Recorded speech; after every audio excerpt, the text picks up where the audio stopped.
Hey, what's up, guys? I want to do a little different video here today. Kind of my most, how would I put it? I guess most sentimental valued gun.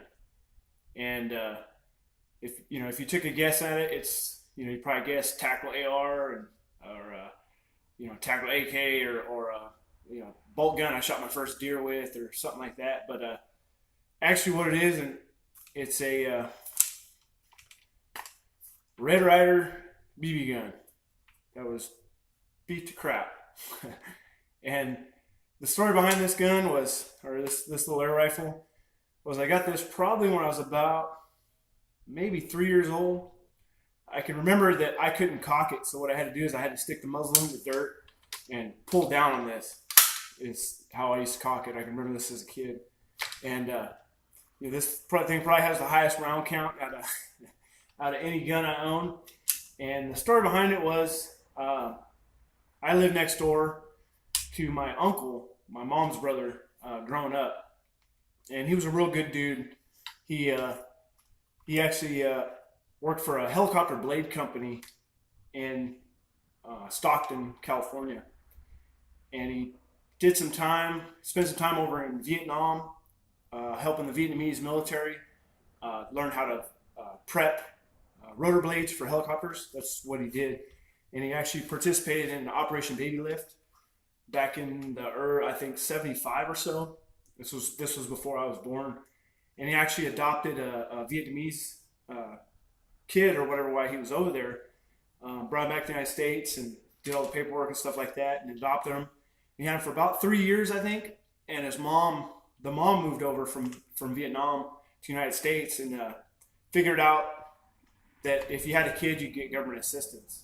That's how it worked out. So she basically went to court, sued him, and got him back after she had signed him over, in Vietnam. So I know that was kind of a devastating blow for him back then because, like I said, he adopted him and they lived with them for about 3 years before all that happened. Like I said, all this happened before I was born. And then he went to the Philippines for a while, a year. He spent a year over in the Philippines teaching the Philippine military how to service rotor blades and stuff like that. Went to Egypt. So he got to travel the world as a job. And then he had to move to Texas. They closed down the facility that he was at in California, had to move to Texas. Worked there for a few years and then went in partners with another guy to start another facility in Louisiana.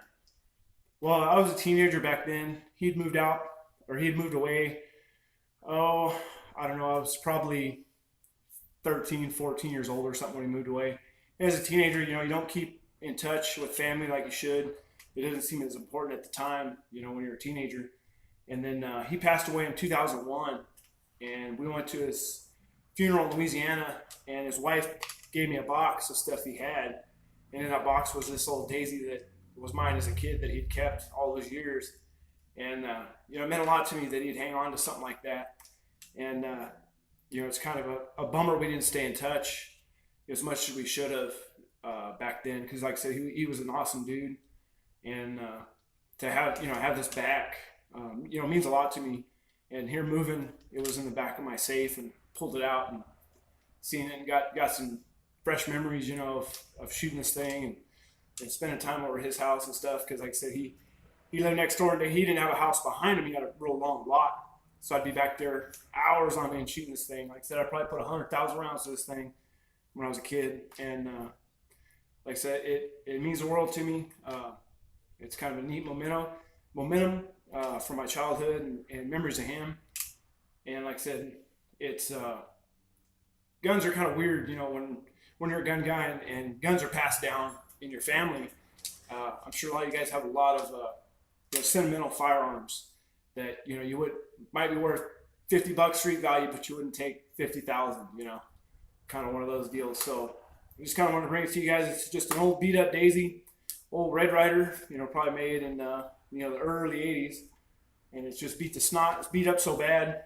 The mechanism doesn't work anymore. It's literally shot out. But anyways, I'd like to hear from you guys in the comments or tag me in a video if you do kind of your most sentimental gun. This happens to be mine. is my old Daisy from being a kid, dragging around the neighborhood, literally dragging it around the neighborhood because I wasn't tall enough, I don't think, to hold it right. So I mean, the stock's drug up for me dragging it, and the muzzle's beat up for me cocking it and stuff like that. So, like I said, a lot of memories in this thing, and like I said, in the yard sale wouldn't be worth $10, but I wouldn't take $10,000 for the thing. Uh, so it's kind of cool. Like I said, it was back there. I knew it was back there.